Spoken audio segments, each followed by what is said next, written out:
pasando atrás, son verdaderas cajas negras. No sabemos cuánto podemos depender de ellos, o si ellos cambian las condiciones, ¿qué va a pasar? ¿Cambia la forma de educarnos también? Creo que ese también es un gran temazo. El otro tema tiene que ver con la digitalización acelerada. Voy a seguir el ejemplo de la educación, pero creo que algo que muchos vivieron, que es el momento en el que las clases comienzan a ser virtuales. ¿Qué pasa con esos niños y jóvenes que no tienen acceso a Internet o no tienen un computador? Aparecen entonces una serie de discriminaciones tecnológicas y exclusiones, de nuevo, de situaciones que son de la sociedad. Pero bueno, ese es un tema que cómo se puede resolver, no les tengo la respuesta, lamentablemente. Y por último, el gran problema también que veo en todo este tema es que el momento en que hay una explotación de nuestros datos personales, hay también un desarrollo de tecnologías que tal vez uno no está tan de acuerdo si quiere contribuir a ellas. Les voy a dar un ejemplo muy concreto, pero existen algoritmos que se entrenan ocupando videos de YouTube o de Vimeo, y estos algoritmos se entrenan analizando los movimientos y las caras de las personas. Mientras este algoritmo más videos con más caras de personas ve, ese algoritmo va a estar mejor entrenado. ¿Cuál es el problema? El problema es que imagínate que ese algoritmo tenga fines militares. ¿Por qué yo, que no estoy de acuerdo, que mi rostro que está en este video en YouTube ayude a entrenar un algoritmo con fines militares? Es súper difícil poner estas dos cosas en cuestión, y ese es el problema, que son muy oscuras, o no más que oscuras, son muy poco claras y transparentes la forma en que las tecnologías, sobre todo en manos de privados, funcionan. Y es por eso también que hay todo otro movimiento tecnológico que tiene que ver con el código abierto y libre, que es justamente una forma de batallar contra esa poca transparencia. Bueno, esto se los cuento como overview, como panorámica, para contarles que yo trabajo fuera de la universidad, participo en un colectivo político que se llama Off Topic.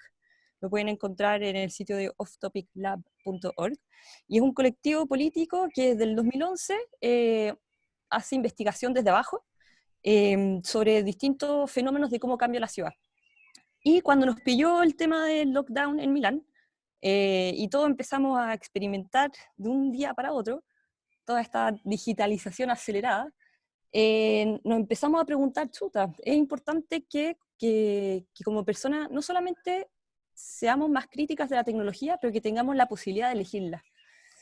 Y en eso nos embalamos con una campaña que se llama Non lasciamoci desembrare, que en español sería algo así como no nos dejemos desarticular o no nos dejemos desmembrar. Y lo que quisimos hacer con esta campaña era entregar en pequeñas cápsulas informativas una serie de tecnologías en donde explicábamos cómo funcionaban de forma muy resumida, pero queríamos acercar la información a las personas de qué otras tecnologías alternativas existen a esas que ocupas todos los días por default. Porque me gustaría mucho saber después con comentarios del público, ¿quién, alguno de ustedes, ha decidido voluntariamente ocupar otro browser que no sea Chrome? ¿O que prefirieron elegir Firefox o Brave para proteger o para entender, tener otra interacción con Internet, por ejemplo? Entonces lo que tratamos de hacer con esta campaña es acercar la información de cuáles son estas tecnologías, porque muchos de ustedes y también me incluyo, no las conocemos, no sabemos que están ahí, que están disponibles, que son tan bien fáciles de usar, pero que tienen toda una lógica distinta con la cual nosotros políticamente estamos muy de acuerdo. Entonces hicimos esta campaña, fueron 6 cápsulas distintas, cada cápsula tenía digamos, un objetivo, más que un objetivo, un campo de acción. Por ejemplo, estaba la cápsula sobre chat, video y streaming gratuito y protegido, que protege la seguridad de los usuarios. Había otra cápsula sobre cómo seguir con dinámicas de educación y didáctica digital. Hay otra cápsula sobre entretenimiento, películas y documentales, otra cápsula sobre cómo escribir, archivar y trabajar a distancia, otra sobre compartir archivos personales y de trabajo también de forma segura, y por último, navegar en Internet y cómo cómo evitar que sigan tus datos personales cuando navegas en Internet. Entonces, cada una de estas cápsulas, nosotros tenemos distintos medios de comunicación, ocupamos mucho Telegram, algún interesado puede seguirnos en nuestro canal de Telegram, ocupamos Twitter, también ocupamos Facebook, que puede sonar la cosa más poco consistente, pero así es, aquí todavía hay mucha gente que ocupa Facebook. Y por medio de estas campañas repartíamos estas cápsulas que eran imágenes, PDF o PNG, y venían siempre acompañados con una profundización de cuál era nuestra perspectiva política y cuál era nuestro objetivo, y explicábamos un poco mejor cómo funcionaban estas tecnologías. Y nada, un poco para enmarcar el tema, para darle un ejemplo, y por qué es importante pensar en nuestros ámbitos de vida, y cuáles son nuestras relaciones con la tecnología y los impactos que pueden tener, no a nivel de usuario individual, pero al nivel de sociedad.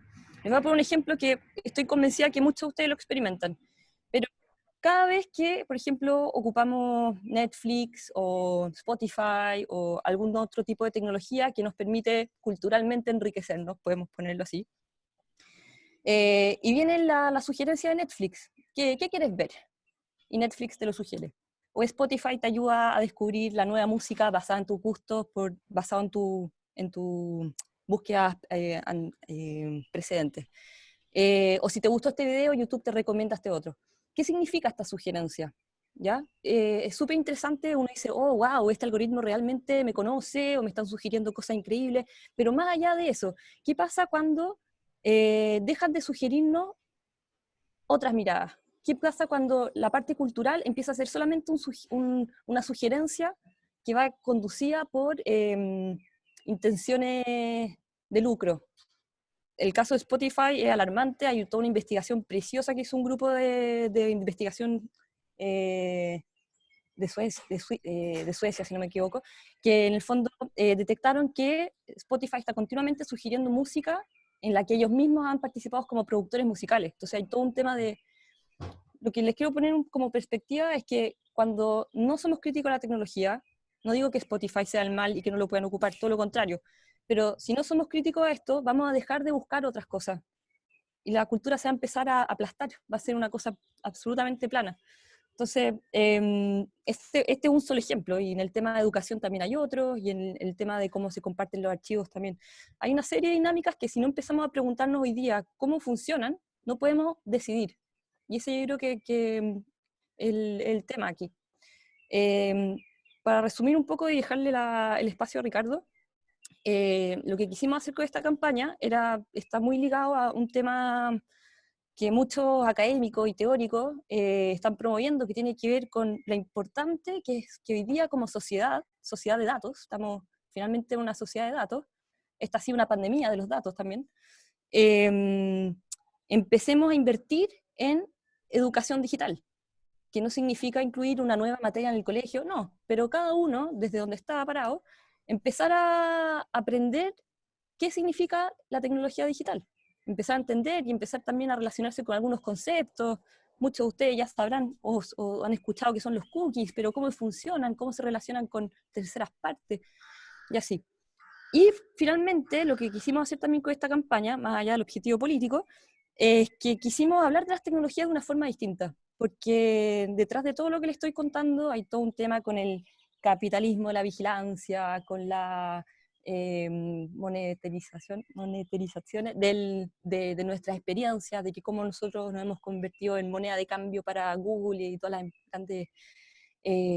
grandes acrónimos de Facebook, Google, Apple, etc. Entonces, dejemos de hablar de vigilancia, dejemos de hablar de esto es el mal, esto es pésimo. Lo que digo cuando tenemos que ser críticos es una invitación también a hablar de la tecnología de otra manera, de acercarnos y relacionarnos a la tecnología no como una caja negra. Tratemos de hablar con un lenguaje que nos permita comunicarnos e intercambiar ideas. Y eso tiene que ver con la creación de nuevas narrativas para la tecnología. Y bueno, eso les quería contar. Dejo la palabra a Ricardo y si hay preguntas después las podemos responder. Vale, hola, ¿cómo están?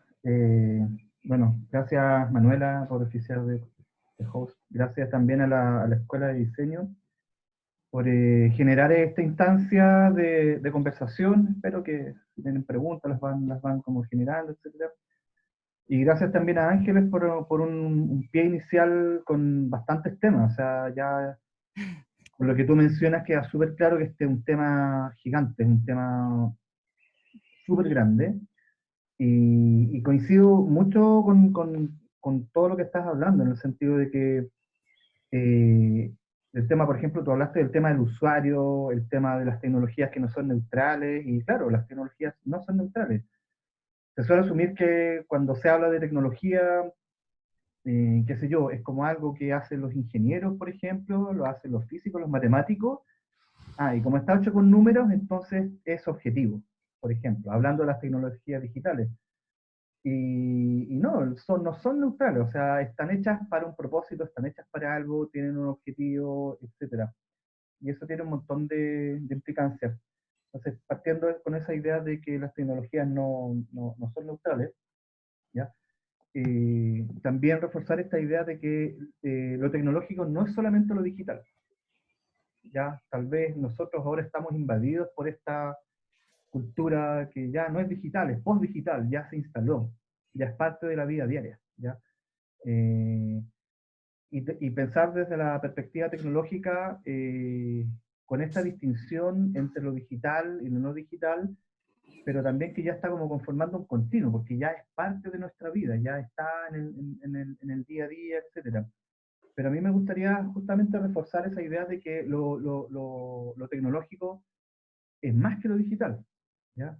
Por ejemplo, un lápiz es tecnología, porque expande de alguna manera las ideas, nos ayuda a registrar, expande la memoria, etc. Eh, y es súper importante, porque también una de las cosas que me ha hecho como, o en las que estoy trabajando, digamos, son justamente usando tecnologías digitales.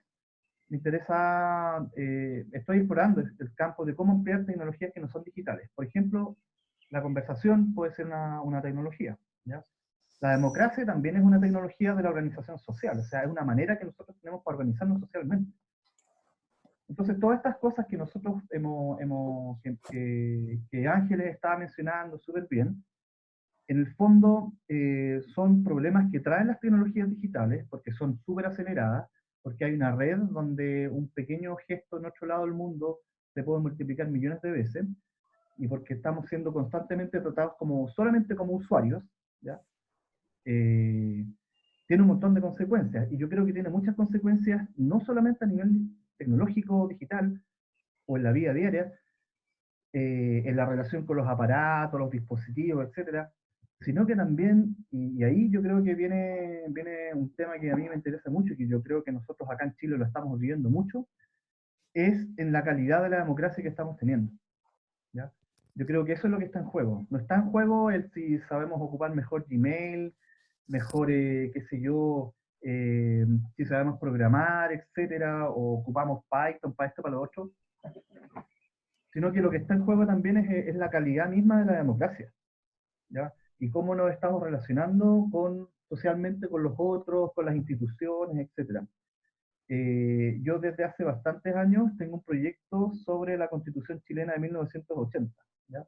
Yo soy partidario de que se necesita un cambio constitucional, y no solamente porque tuvo un origen bastante espurio, escrita por 7 8 personas, votada en un momento en donde no había registros electorales, etcétera, un montón de temas.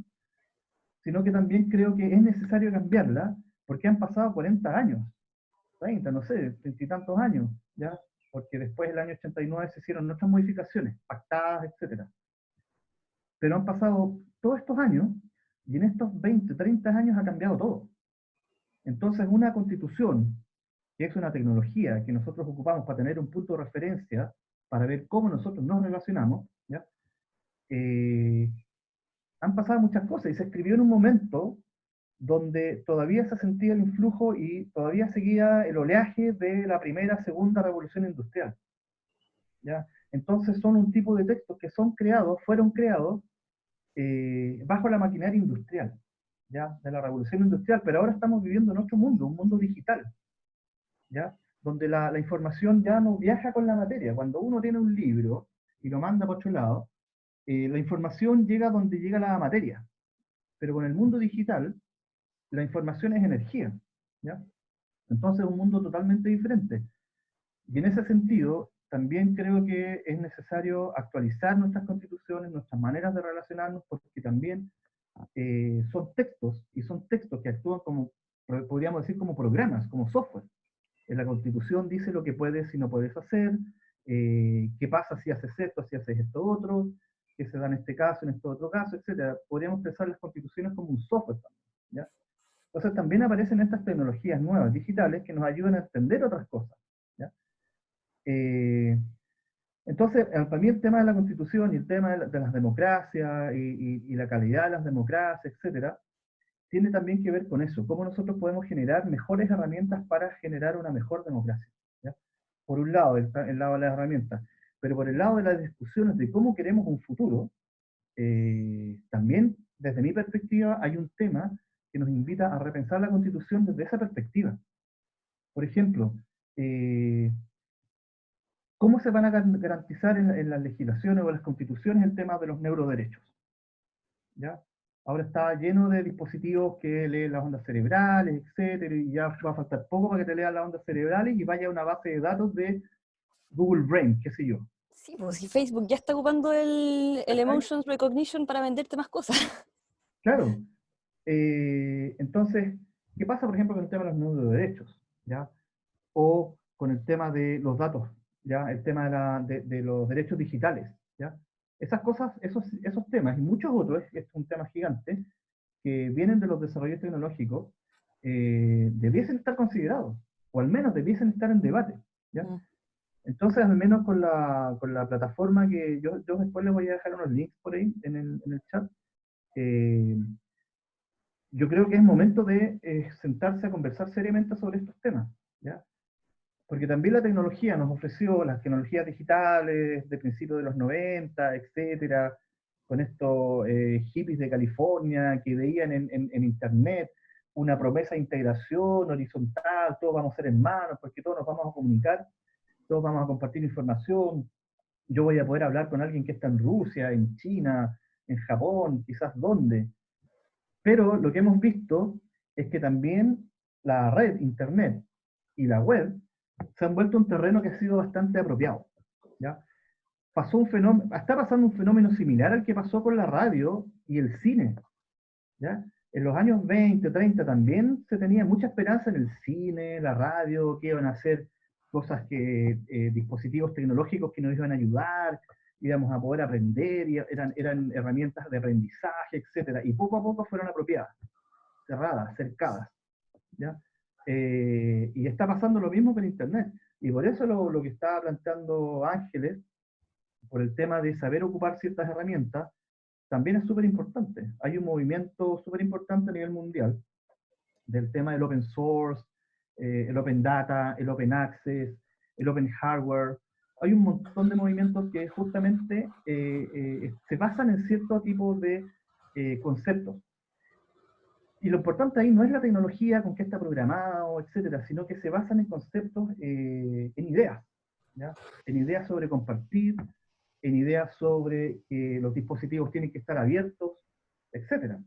Eh, entonces es un tema que yo creo que va más allá de los dispositivos mismos tecnológicos, de las cosas que se enchufan, de los teléfonos, qué sé yo, del hardware, qué sé yo, sino que también tiene mucha relación con lo que nosotros somos y la manera que tenemos de conversar.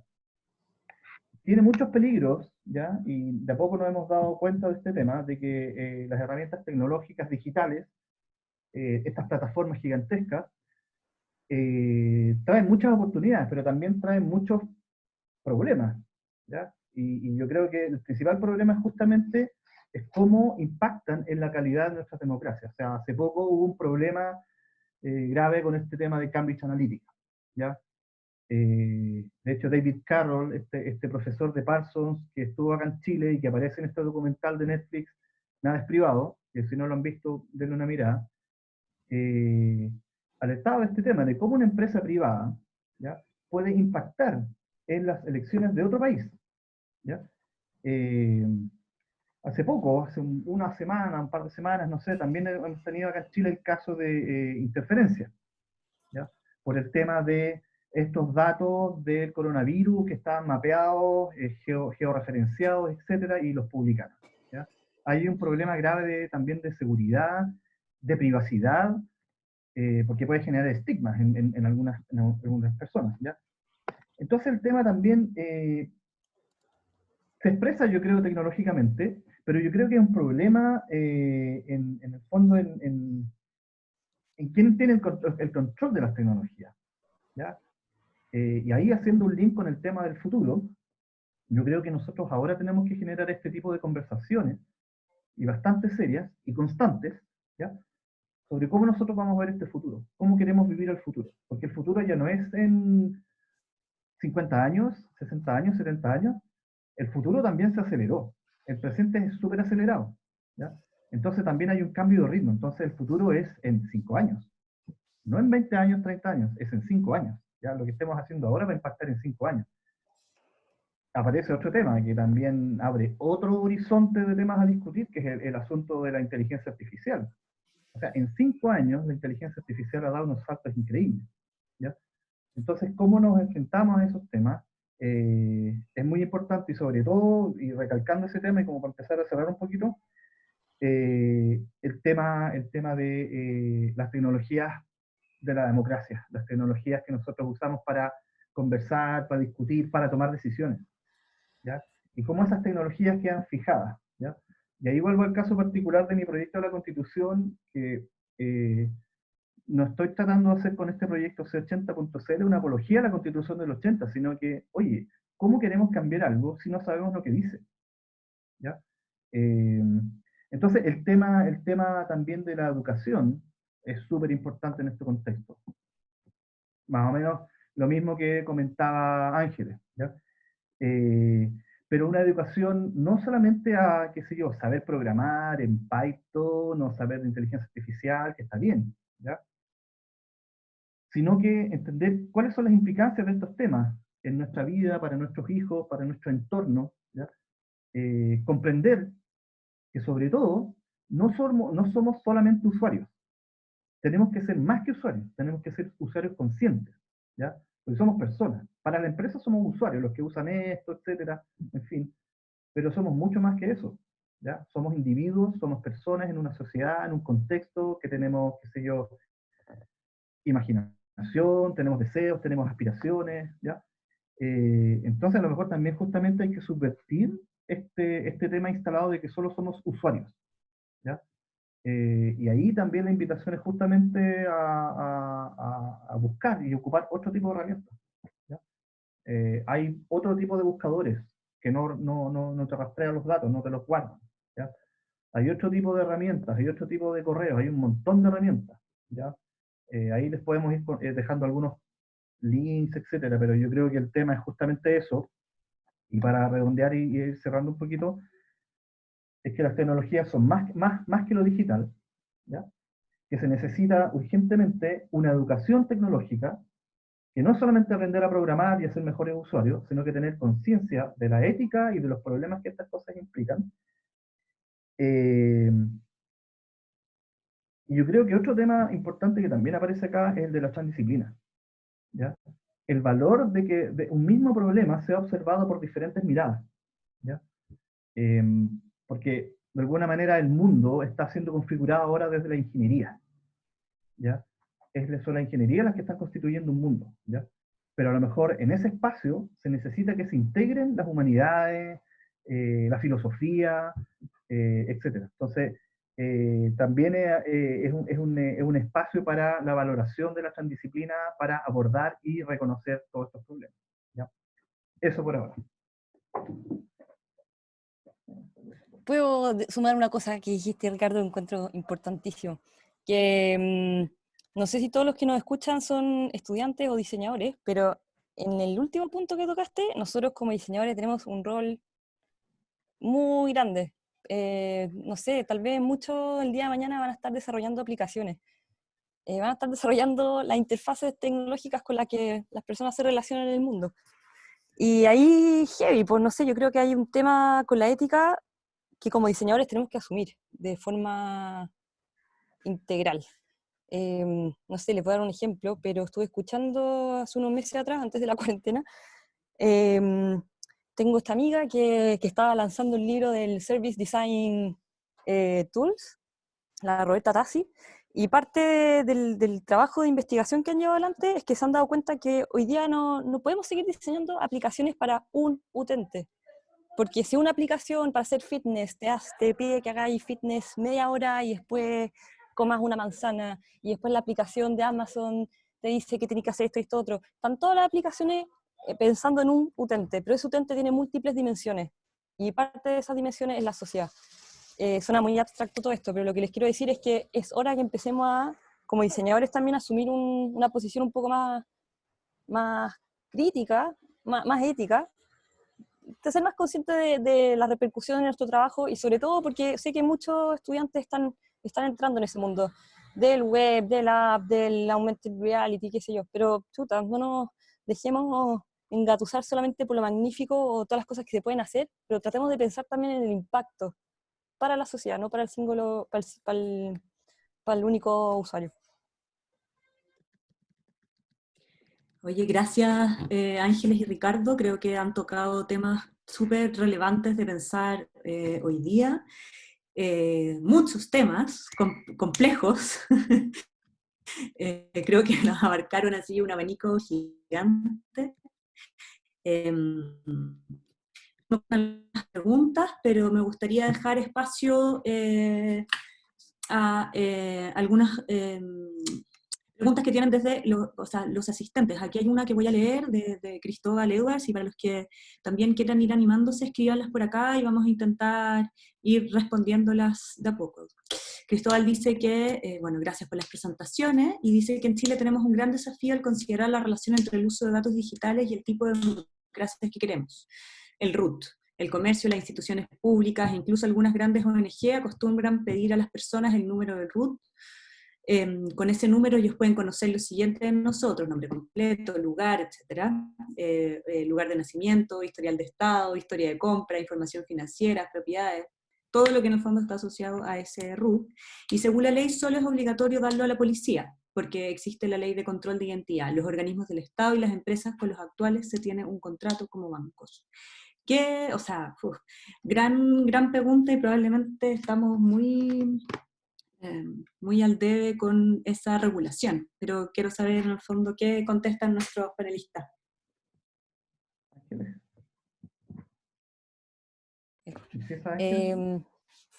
No sé exactamente qué contestar, porque no es un problema de que Chile está atrás, están todas las democracias atrás.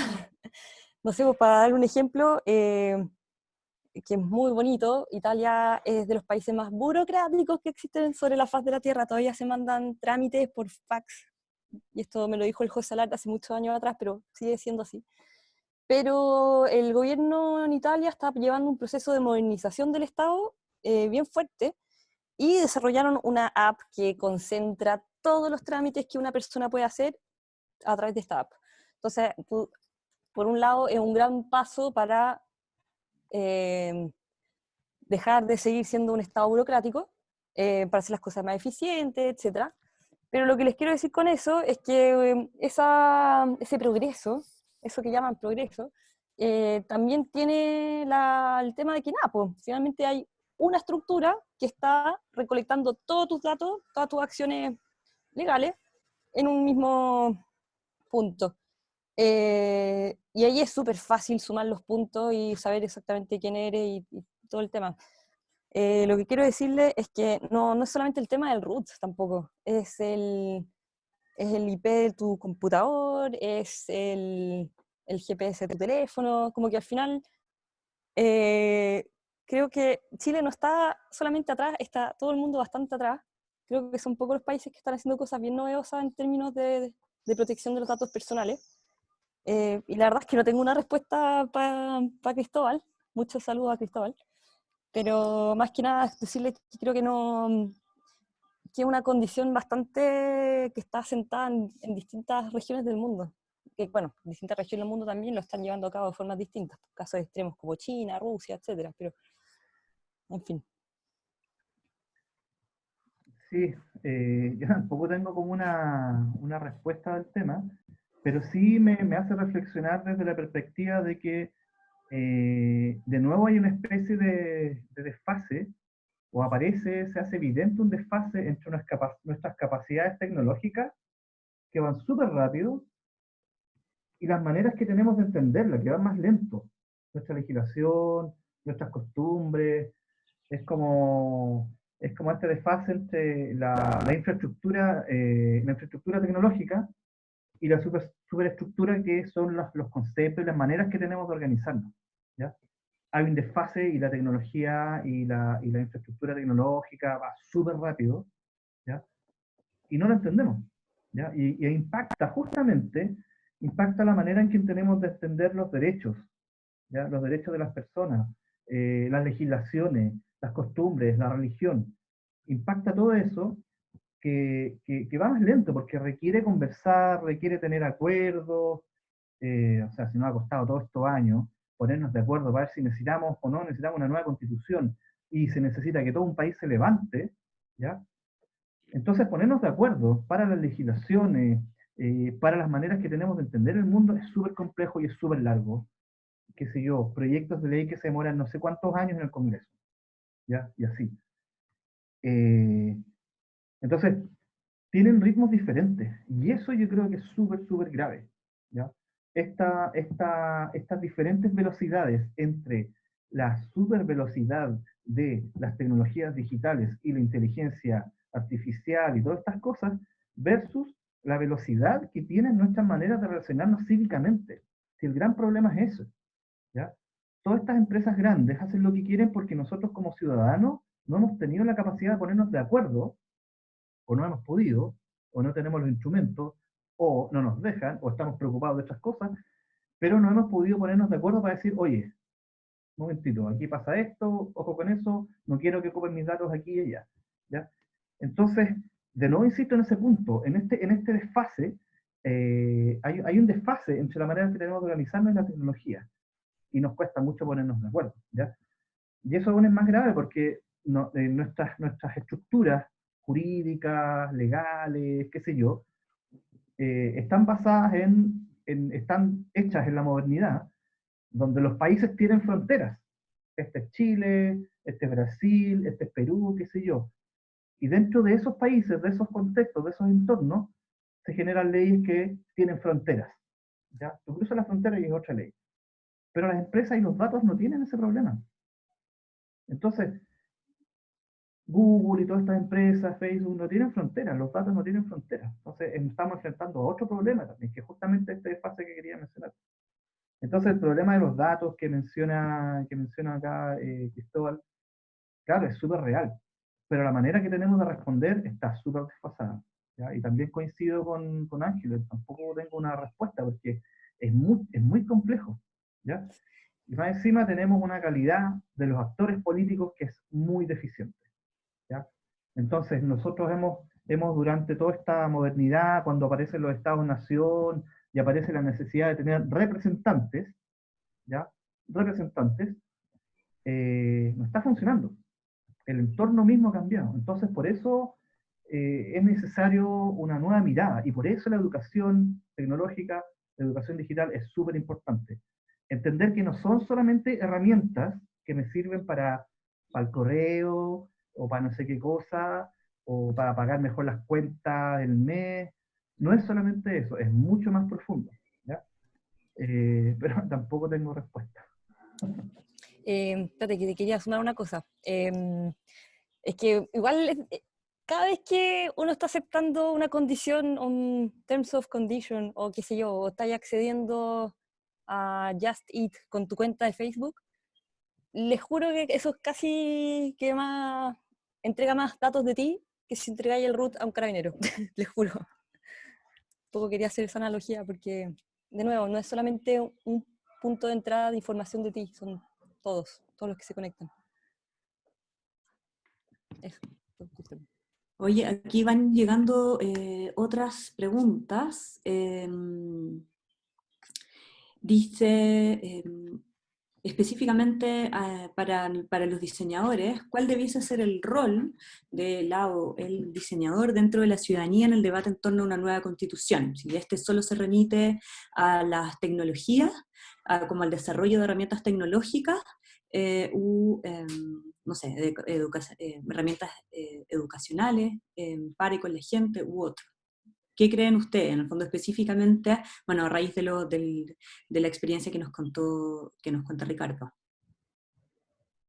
Vale, ¿me puedo hacer cargo de esa pregunta, Ángeles? Sí. Gracias. Mira, es un tema re interesante porque también cuestiona la categoría misma de diseño, ¿ya? Todos sabemos que a los diseñadores nos molesta que nos digan, ya, ¿sabéis que vamos a contratar un diseñador para que ponga las cosas más bonitas? Para que le ponga colores, para que le ponga una buena letra, ¿ya? Y nosotros, por la formación que hemos tenido y por los cambios culturales también, sabemos que es mucho más profundo que eso, ¿ya? Y yo me atrevo a pensar de que el diseñador tiene un rol, pero súper importante, y no es porque yo haga clase en la escuela de diseño, ni esté hablando con compañeros diseñadores y todo, tiene un rol súper importante, porque el rol de diseñador es principalmente ser un traductor, un articulador, ¿ya? Por la capacidad imaginativa que tiene, ¿ya? Hay un autor que yo después les voy a dejar un video, que se llama Antonio Lafuente, y él trabaja justamente en dos conceptos principales. Uno es el de las comunidades beta, que son comunidades que no son cerradas, sino que están en constante construcción, que permiten incluso cambiar sus principios, su modelo, integrar gente, que la gente se salga. No, no son construcciones cerradas, ¿ya? El de las comunidades beta, y el otro concepto importante que él trabaja es el de los no expertos, ¿ya? Porque siempre nosotros invitamos o conversamos, o nos referimos a los que más saben de algo, a los que saben de cierto tema, y en el fondo son los que están validados de alguna manera, ¿ya? Pero se trabaja también esta idea de los no expertos como estas personas que a lo mejor tienen otro tipo de conocimiento, otro tipo de sabiduría, tal vez una sabiduría más encarnada, más vivida, no solamente leída, logopédica, ¿ya? Entonces, en ese sentido, y bajo estos paraguas conceptuales, el rol del diseñador es importantísimo, porque justamente en este contexto donde es súper importante la transdisciplina, que las disciplinas conversen, porque en el fondo es como hacer conversar las dos partes del cerebro, ¿ya? De alguna manera, es el diseñador el que aparece como el mediador, el que sabe generar las transacciones, el que imagina los lenguajes posibles para articular las personas, los diálogos, ¿ya? Por ejemplo, se habla mucho del tema de las humanidades digitales, que es un tema súper interesante, ¿ya? De cómo las humanidades están ocupando las herramientas digitales justamente para amplificar el rango de acción de las preguntas que se hacen las humanidades en literatura, historia, etc. ¿Ya? Pero las humanidades digitales están tratando de adaptar y adoptar estas tecnologías digitales que fueron diseñadas en entornos técnicos. Los lenguajes de programación nacen de la matemática y la física y la astronomía, etc. ¿Ya? Y por el otro lado están las humanidades, historia, literatura, arte, etc. ¿Ya? Entonces, de alguna manera, podríamos decir que si pensamos en un triángulo, son las ingenierías que saben hacer mejor más las cosas. Por ejemplo, pueden incluir más datos, etc. Y las humanidades pueden tener las herramientas para hacer más comprensibles ciertos fenómenos, ¿ya? Pero en ese espacio, donde están las ingenierías y las humanidades, se requiere generar discusión y conversación, traducciones, ¿ya? Porque unos son expertos en una cosa y otros son expertos en otra cosa, pero son lenguajes muy disímiles a veces, ¿ya? Y ahí el diseñador también tiene en medio justamente un rol de traductor y articulador. Y no solamente entre las disciplinas, sino que también traductor y articulador hacia los no expertos, hacia la gente, ¿ya? Entonces es más que la persona que sabe programar, sabe usar tipografía, está súper bien, pero yo creo que tiene una dimensión ética y una dimensión política súper fuerte, ¿ya? Eh, pero requiere también cierto conocimiento. Podríamos decir que el diseñador no tiene objeto. No como la medicina tiene objeto, por ejemplo, tiene cuerpo humano, qué sé yo. La física tiene la naturaleza, qué sé yo. La química tiene, no sé, pues, los elementos químicos. ¿Qué tiene el diseñador? ¿Cuál es su objeto? ¿Ya? Toma el objeto que es fuente del problema. Toma un problema. ¿ya? Y eso lo articula. Entonces, insisto en ese punto de que el diseñador tiene un rol político, ético, ¿ya? Incluso podríamos decir hasta filosófico, ¿ya? En el sentido de que tiene que entender los dominios y tiene que entender un mundo y generar una articulación.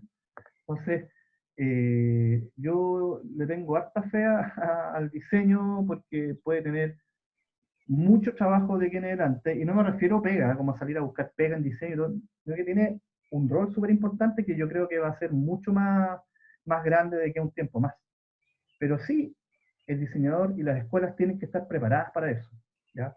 Reforzar la educación algorítmica, reforzar la educación ética, reforzar sobre todo el tema de los datos y reforzar los problemas que aparecen con todo este entorno tecnológico. Como mencionamos hace un momento, este escenario es súper rápido, es súper cambiante, y en 5 años va a cambiar todo y van a aparecer nuevas plataformas, nuevas tecnologías, etc. ¿Cómo estamos preparados para ese entorno? ¿Ya? O sea, ya no sacamos nada con preparar diseñadores para 5 años, 10, 20 años. Los cambios son, pero a cada rato, ¿ya? Entonces yo creo que el diseñador justamente tiene un rol así súper, súper importante, ¿ya? Eso. Oye, bueno, hay N preguntas, no sé si vamos a ser capaces de responderla en los minutos que nos queda, pero hay acá una pregunta más contingente que probablemente pone esta dimensión más ética que dice que cuánto creen que es posible resistirse al uso de tecnologías que invaden la privacidad, considerando, por ejemplo, el uso de tecnologías de tracking para el control del COVID-19 en Corea. ¿Creen que resistirse al uso de estas tecnologías es comparable a resistirse, por ejemplo, a cumplir una cuarentena? Creo que en el fondo pone una... bueno, contéstela usted. Para darte un ejemplo, estoy absolutamente de acuerdo que resistirse a estas tecnologías es una manera de resistir y es importante hacerla. Por un lado, si les voy a hablar también de lo que pasó en Milán. El gobierno regional anunció esta nueva aplicación que se llama Inmune, que para que fuera efectiva, para efectivamente evitar el contagio, para que fuera una herramienta para evitar el contagio o el contacto entre personas contagiadas, tenía que ser usada por el 60% de la población en Italia. El 60% de un país que tiene cerca más de 60 millones de personas es una cantidad grande, pero ni siquiera el 60% de la población en Italia ocupa Facebook. Entonces, ¿cómo crees tú que personas que... bueno, y también hay otros indicadores como el índice o sea, de posesión de teléfono inteligente, etc. Esto se los cuento porque estaban proponiendo una manera de monitorear a las personas para evitar el contagio que era ya una falla, digamos, ¿no? Estaba proponiendo algo que tenía como objetivo una cosa que no se iba a cumplir por una cosa estadística. Lamentablemente, o sea, no lamentablemente, menos mal, no era obligación descargar esa aplicación, porque eso va absolutamente contra los derechos individuales de las personas, pero lo que se descubrió poco a poco es que la aplicación no funcionaba para monitorear el contagio, funcionaba para recolectar datos de dónde se estaban moviendo las personas, y eso te hace sospechar de una serie de cosas. No creo que el gobierno regional sea tan tonto que quiera recolectar datos de las personas porque sí. Nos podemos poner súper críticos y empezar a sospechar de todo y qué sé yo, pero resistiendo a descargar esa aplicación, tú estabas ayudando a que no recolectaran datos de todos nosotros, y eso es súper importante. Al final somos el pequeño grano de arena de toda una playa, pero sí una forma de resistir, y creo que sí es importante. Menos mal, en Italia no tenemos un gobierno como el de Corea, en el que era obligatorio. No sé si quienes siguieron el caso de lo que pasó en Corea, fue horrible. Las personas empezaban a ser punteadas con el dedo, indicadas con el dedo, eh, y eran personas que después se lograba reconocer. Ah, mira, en la casa al lado hay una persona contagiada, se llama Ching Chung, fue compañera de colegio de mi hermana chica, y esto se propagaba por los medios sociales, entonces todos los medios sociales sabían que ahí vivía una persona contagiada y la trataban como leprosa. Entonces al final hay una resistencia que tiene que ver un poco con una posición crítica, pero también con una resistencia a cuidarnos, y eso es súper importante. Pensar que resistir es una forma de cuidarnos como colectivos. Así que yo sí estoy muy de acuerdo que si podemos resistirnos a las tecnologías que están efectivamente monitoreándonos, es una forma súper válida de ocupar la tecnología también.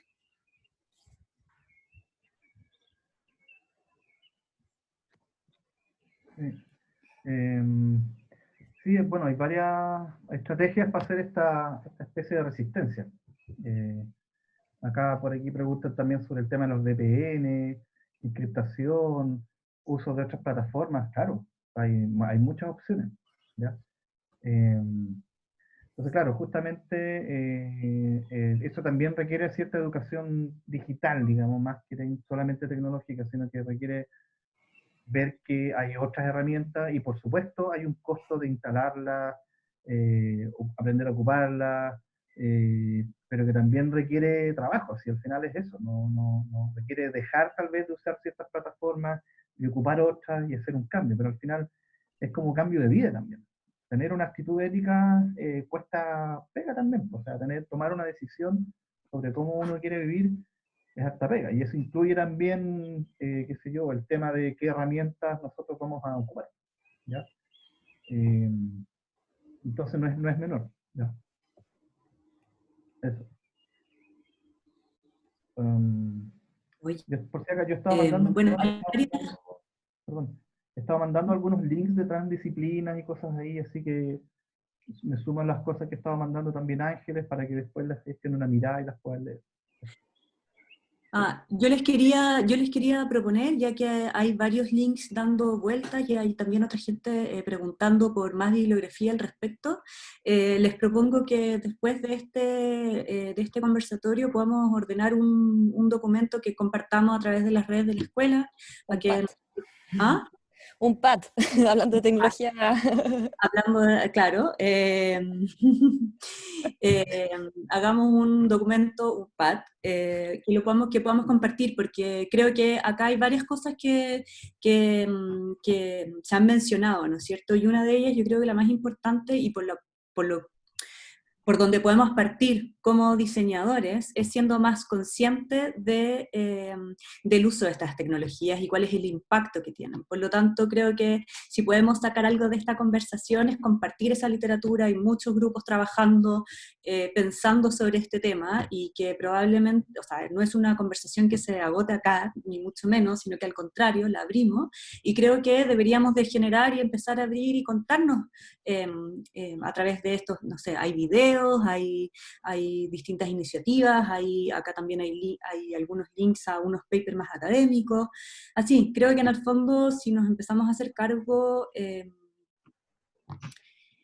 hoy día tenemos que empezar a ser más conscientes desde el diseño como cuál es el impacto que tienen las tecnologías que diseñamos y que vamos a diseñar en el futuro. No sé si quieren, en el fondo, porque ya estamos en el tiempo, no sé si quieren agregar algo más, cerrar con alguna última reflexión.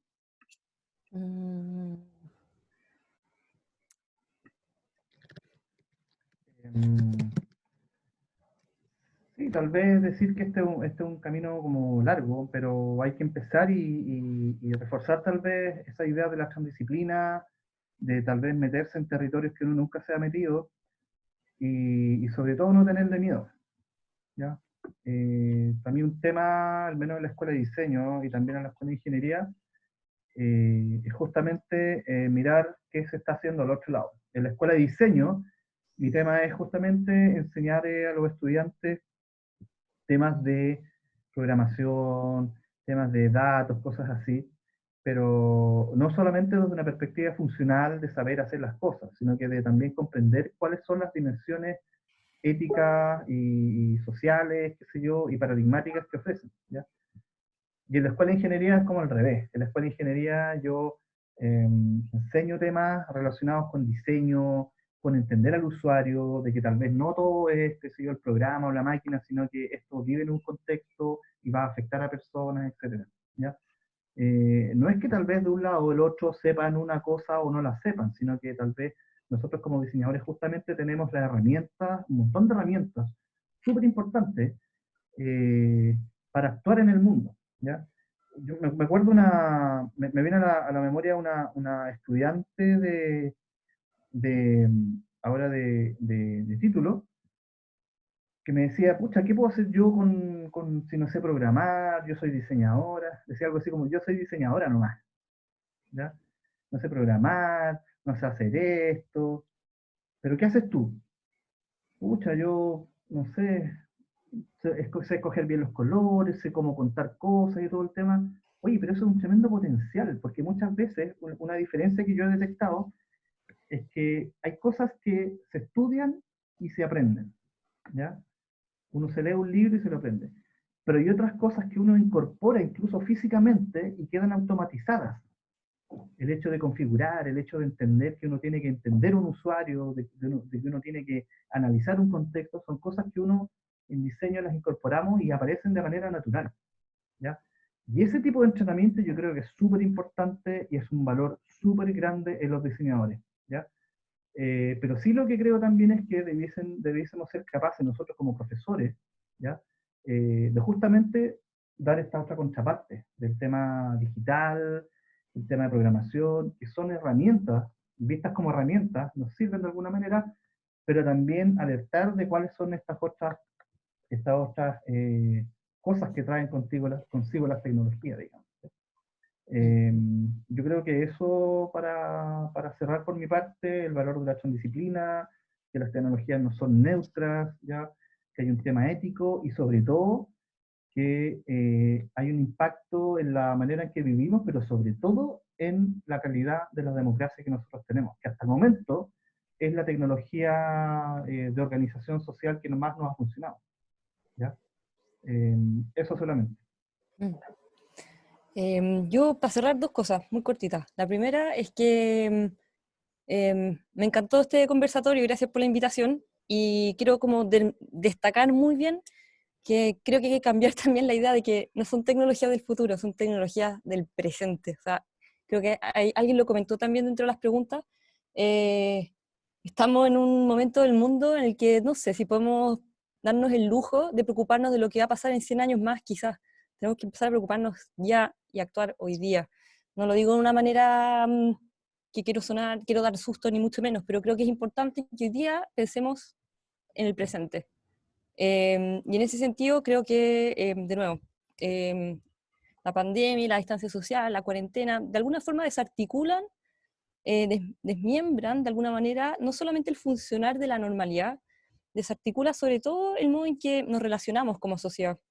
Se suspenden derechos civiles, como salir a la calle, y cambia el modo en cómo interactuamos con el mundo. Entonces creo que es ahora, más que nunca, cuando este desmembramiento improvisamente nos hace aún más dependientes de la tecnología, ahora más que nunca es importante que seamos críticos en elegirlas y en saber cómo funcionan para así también elegir cómo queremos relacionarnos con el mundo. Así es que eso, los animo a que investiguen, resistan y todo para adelante. Bueno, muchas gracias Ángeles, Ricardo, por esta conversación, a todos los asistentes, a las personas que preguntaron. Hay varias preguntas que no logramos contestar, pero creo que esto hay que tomarlo como un inicio de conversación que probablemente vamos a tener que seguir desarrollando en otras instancias. Y por lo pronto creo que el pad o el documento o lo que sea que vamos a tener que generar en este minuto y compartir, Hagamos un asado, hagámoslo al tiro. hagámoslo al tiro. eh, Podamos empezar a compartirnos cosas y generar una conversación. Por ahora va a tener que ser online. Muchas gracias a todos y gracias a la escuela, Ricardo, Ángeles, y nos seguiremos conectando por el documento que vamos a generar. Gracias a todos. Un gusto verlas. Cuídense. Chao Ángeles, chao Chao. Manu. Chao Ricardo, chao Manu, chao Coto, Chao. Chao. chao a Gracias. todos. Chao a todos. Liv. Nosotros también nos vamos, ¿verdad? Sí.